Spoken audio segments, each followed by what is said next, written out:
The name of the book is More God, Less Crime, Why Faith Matters and How It Could Matter More. The book is basically about faith-based approaches to crime and delinquency and other issues like prisoner reentry, but it also is a book that summarizes the evidence that we have so far in the area of research on these issues. So it kind of summarizes about 20 some odd years worth of research. If you look at most textbooks on criminology or criminal justice, the word religion won't even appear.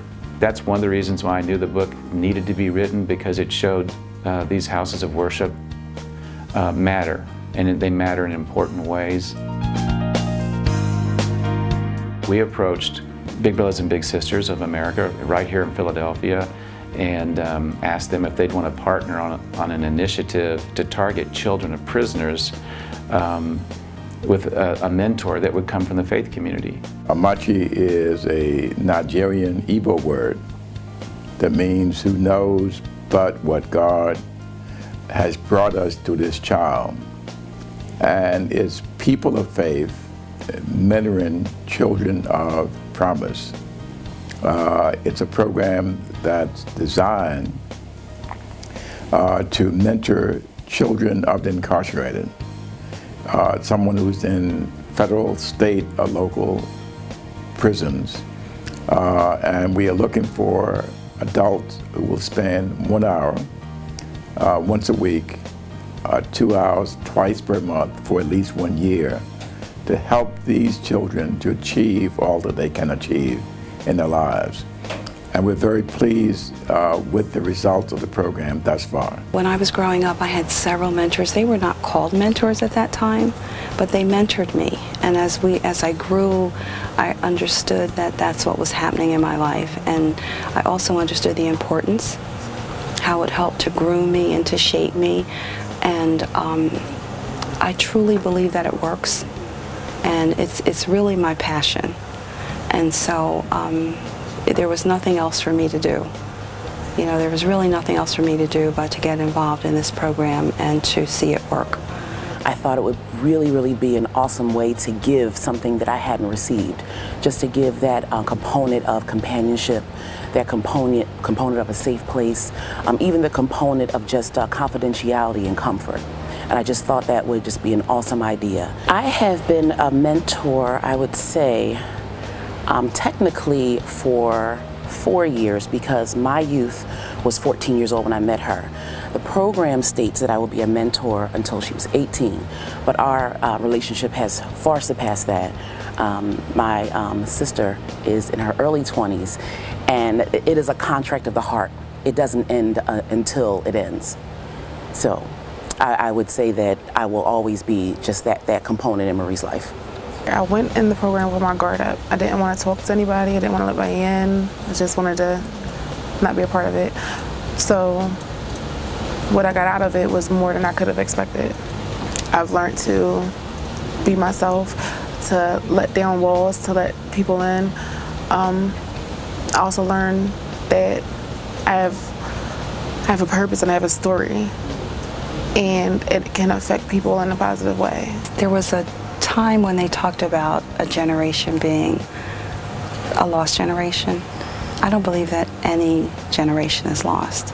I believe that if we put the right people, just put loving, caring adults, in the life of children at a young age, that we will never say again that we've lost a generation. The program now has served more than 300,000 children in all 50 states and continue to increase that number month by month and year by year.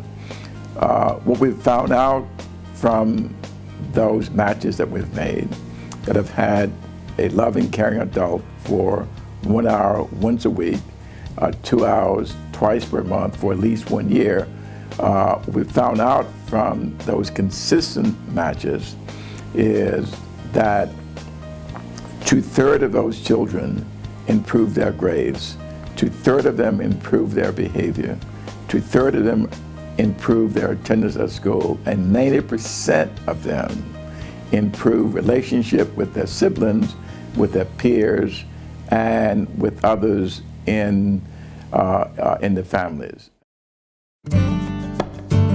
When you look at these groups that are out there, these faith-based groups, these faith-motivated individuals, so many of them are fragmented. It's a 1 or 2 person operation, or maybe a little bit bigger than that, but these groups exist, and they exist in isolation of each other. So very often in one small town, you may have 20 different groups that are trying to do things to help offenders get a new lease on life, but they don't talk to each other. They don't know each other's there. And so they're all struggling with the same issues.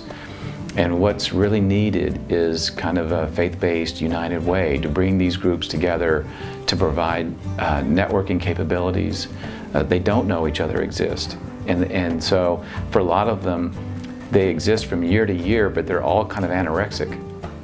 What's needed is a tool that would help them become healthy. So we need these intermediary groups. There's a chapter in More God, Less Crime that talks about what happens when you bring an intermediary in, because an intermediary is a group that understands, for example, how to navigate the grant process. So a lot of people say, how could I get funding? I don't even own a computer. I don't know how to apply for funds. Or I don't know how to get a board established so that the organization could work effectively. So they're very basic questions that these groups need answered, and they don't really know how, so they don't communicate with anyone. And so these intermediaries could play a huge role in taking what's already out there and helping it become something much more substantial. Over 200 churches that are now in our network, and over 70 have signed memorandums of understanding about how to partner with us. In our dealing over the years with local churches, there are some things that we don't think the local church needs to worry themselves with, and one of them is federal funding. And so as an intermediary for that work, we may in fact get a grant from a federal agency and ask the church to come in and work with us as volunteers to minister to the needs of those people within that program that we may start. But it's usually in a response to, or it's always in response to, a local need that we've identified through some of our facilitation work as we facilitate systems involvement and continuums of care around strategies to fill gaps in services. So as a church wants to maybe work with ex-offenders, they may not know how to work with ex-offenders, but it seems like these days almost every church wants to have a prison ministry, but they're fragmented, and so Cornerstone's role is to bring them all together. We've designed a continuum of care from how to keep people out of jail to how to bring them back to their children after release, and we've tried to fill in the gaps of services with congregations and organizations that can work together. And with us being the intermediary, we don't come with an agenda. We don't come with anything other than we want that person served, and what's your role in doing that. So we kind of buffer that zone between what churches should be involved in and shouldn't be involved in as an intermediary. More God, Less Crime is a kind of a short and sweet way to say that faith matters for many, many people. I hope it has an effect all the way down to everyday people sitting in pews across the country. Maybe they can be encouraged to know that a lot of them, what they've been doing, it's working.